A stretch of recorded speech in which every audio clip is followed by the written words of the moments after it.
ሰላም አፍላ ፍቅርን የምትከታተሉ የዶች ቤተሰቦች እንደምን ቆይታችኋል? ዛሬም አንድ ቪዲዮ መጥቻለሁ።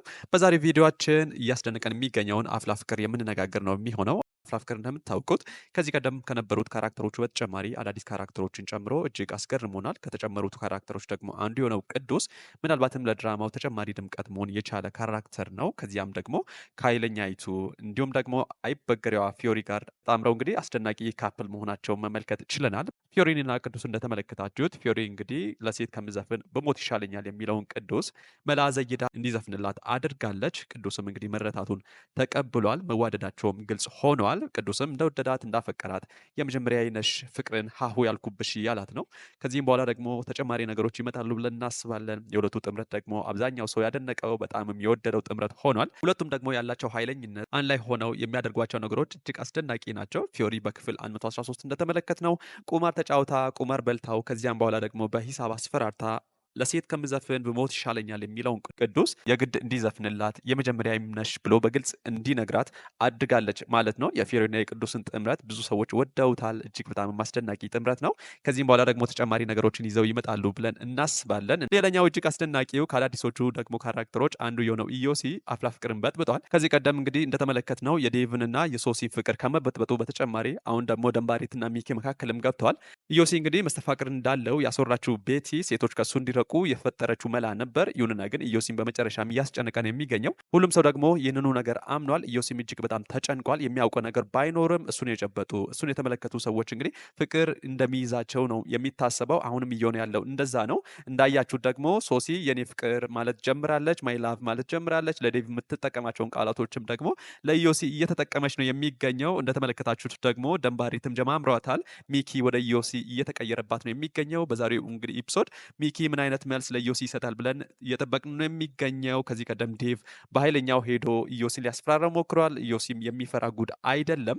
ይሁንና ግን ሚኪ ምን ሊያደርግ ይችላል? ከዛም ከፍ ያለ ነገር ያደርጋል ወይንስ እንደ ዴቭ ዝም ብሎ ይቀመጣል የሚለውን አብረን ምንመለከት ነው የሚሆነው። እንደምታውቁት እንግዲህ በኤፒሶዱ ላይ ሌላ ተጨማሪ ሰው ኢዮሲ ጨብጧል። ከጨበጣቸው ሰዎች አንዱ ደግሞ ሄቨን ነች። ሄቨን ተዳፍረዋለች። ከዚህ ቀደም ሶሲ እሱን ተዳፍራው ነበር ጉድ የሆነችው። ሄቨንስ እሱን አፍቅራ ሶስተኛ ሴት ትሆናለች ወይንስ እንደ እምነቷ ሆኖላት እሷ ሳታፈቅረው ቀርታ እልህ ይዞት ኢዮሲ ወደ እርሷ ይቀርባል? አብረን የምንመለከት ነው የሚሆነው። ኢዮሲ ከዚህ ቀደም የነበሩ ፍቅሮችን እየበጠበጠ ነው የሚገኘው። ኢዮሲ እንደምታውቁት ማስፈራሪያም ሆኗል። አንተ ማትወደኝ ከሆነ ይበልጥ ማትንከባከበኝ ከሆነ በደንብ ማትቀርበኝ ከሆነ ኢዮሲን እጨብጣለሁ የሚል ማስፈራሪያም ሆኗል። ኢዮሲ ከዚህ በኋላ ምን ሊያደርግ ይችላል? ድራማ ውስጥስ ምን አይነት ሮል ነው የሚኖረው? አብረን የምንመለከት ነው የሚሆነው። ልጁ በጣም ጎበዝ ተዋናይ ነው። ሌሎቹም ጎበዞች ናቸው፣ እናውቃቸዋለን ከዚህ ቀደም የነበሩትም ማለት ነው። ይሁንና ግን ኢዮሲ የሚያመጣቸው ጉዶች ብዙ ነገሮችን እየበጠበጡ ነው የሚገኘው። ጄሪ እጅግ በጣም ፈርታለች። እሱ መጨበጥ ፈርታ ስትሳቀቅ ነበር። በርቀት እኔ ከጓደኞቼ ስህተት እማራለሁ እያለች ከሱ ስትሸሽ ተመልክተናል። ከዚህ በኋላስ ጄሪ በዚሁ ጥንቃቄዋ ትቀጥላለች ወይንስ ድንገት ተረታ እናያታለን? አብረን የምንመለከት ነው የሚሆነው። የጄሪ ጥንቃቄና ፍራቻ እጅግ በጣም ነው የሚያስቀው። ይሁንና ግን ጄሪ ልትረታ የምትችልበት መንገድ እንዳለ ይሰማኛል። የፈሩት ይደርሳል፣ የጠሉትም ይወርሳል ነው ነገሩ። ስለዚህ ጄሪ ከዚህ በኋላ በሱ ተወርሳ አሊያም ደግሞ ተረታ ልንመለከት እንችላለን። አራተኛም ሴት ሆና ልትቆጠር ትችላለች። እንደምታውቁት ቤቲም ታፈቅረዋለች፣ ተወደዋለች። እሷም የፈጠረችው ዘዴ ነው ይህንን ነገር እያበለሻሸ የሚገኘው ሰዎችም እንዲያምኑ ያደረገው። ለዲሉዥናል ዲስኦርደርም ያዳረጋቸው ይህው የቤቲ ንግግር ነው። ቤቲ ታፈቅረዋለች፣ ነገር ግን ፍቅሯን መግለጽ አትፈልግም። ኢዮሲ ግን እንዲረዳ ትጠብቃለች። ያንን ነገር አለማድረጉን ካስተዋለች በኋላ ደግሞ በዙሪያ ያሉ ሴቶች ከሱ እንዲርቁ ነው እያደረገች የሚገኘው። ይህ መላዋ እንግዲህ ኢዮሲ በመጨረሻም የሚጨብጡት ሴቶች እንደሚያፈቅሩት ታስቦ ኢዮሲ ራሱ ያስፈራራበት ነበር። ይሁንና ግን አሁን ላይ ኢዮሲ ራሱ እስኪደነግጥ ድረስ ሆኗል። ከዚህ በኋላ ኢዮሲ ላይ ምን አይነት ጣጣ ያመጣበታል? አብረን የምንመለከት ነው የሚሆነው።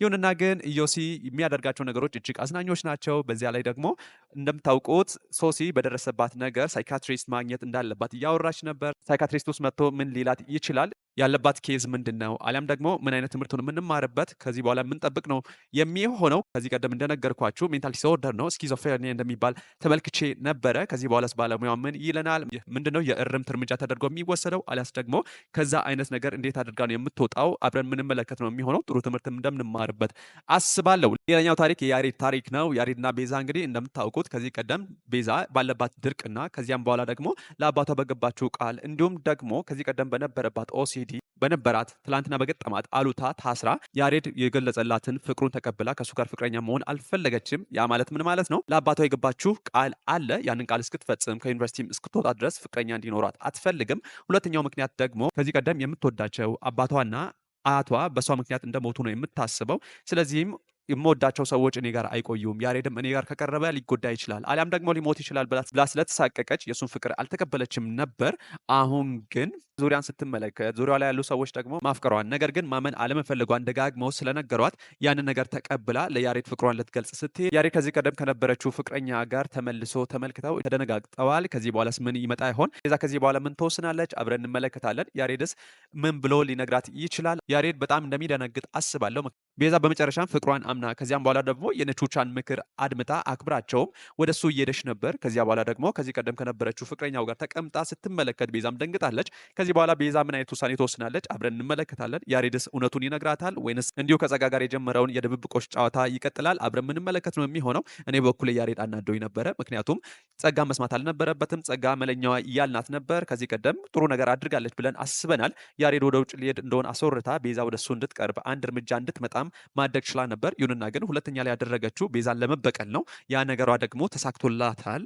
ቤዛ እጅግ በጣም ነው የምትጎዳው። ምክንያቱም ታፈቅሯለች፣ ተወደዋለች። ያንን ፍቅሯን ደግሞ በስንት ትግል ራሷን አሳምና ከተቀበለች በኋላ አሁን ከቀደመ ፍቅረኛው ጋር ስትመለከተው እጅግ በጣም የምትጎዳው ምንም ጥያቄ የለውም። እኔ ሌላኛው በጣም የማስበው ጸጋ ያሬድንም እየተበቀለች እንደሆነ ነው የማስበው። ምናልባት ከዚህ ቀደም በጥፊ መቷት አሊያም ደግሞ አንቋትም ስለነበረ ያንን ነገር አስባ ንቆኛለን ብላ ስትናገር ስለነበር ያሬድን እየተበቀለች ያለ ይመስለኛል። ጸጋ ቤዛንም ያሬድንም ነው እየተበቀለች ያለው ብዬ አስባለሁ። ምክንያቱም ጸጋ ከዚህ ቀደም ቤዛ ያደረገችባት ነገር ባይኖርም እንዲሁ ተጠላታለች። ያሬድ ደግሞ አንቋታል፣ ደግሞም ንቀዋታል። ያንን ነገር ደግሞ አትታገስም። ጸጋ በክብሯ የሚመጣን ሰው አትሰማም እንደምታውቁት። ስለዚህ ያሬድንም እየተበቀለች እንዳለ ነው የሚሰማኝ። ሌላኛው በጣም ደስ የሚለው ጅምር ፍቅር የሆነው የአቡሻና የትርትሩ ነገር ነው። ትርትሩ እንግዲህ ወዳዋለች፣ እሷን ፍቅሯን መግለጥ አልፈለገችም እንጂ ለቹቻ ስታስረዳ ነበር። በጣም እንደተመቻት እንደወደደችውም እየተናገረች ነበር። ለየት ያለም ነገር እንዳለው እየተናገረች ነበር።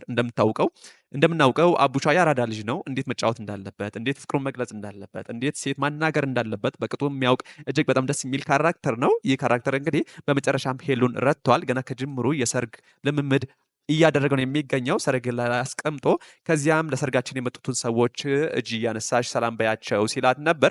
እሷም ገና ከጅምሩ ቀልጣለች፣ ፈንጠዝያ ላይም ነች። ፍቅራቸው እንዴት ይቀጥላል? ሌላ መቀስ ይመጣባት ይሆን ወይንስ በዚሁ በሞቀ ግለታቸው ይቀጥላሉ? አብረን የምንመለከት ነው የሚሆነው። አፍላ ፍቅር ክፍል 114 ዛሬ ከ12 ሰዓት በኋላ ይለቀቃል ተብሎ ይታሰባል። ለዚህ ቻናል አዲስ ከሆናችሁ ቻናል ሰብስክራይብ እያደረጋችሁ ይህን ቪዲዮ ደግሞ ላይክና ሼር ብታደርጉ ለእኔ ትልቅ ስጦታ ነው። አብራችሁኝ ስለዘለቃችሁ አመሰግናለሁ።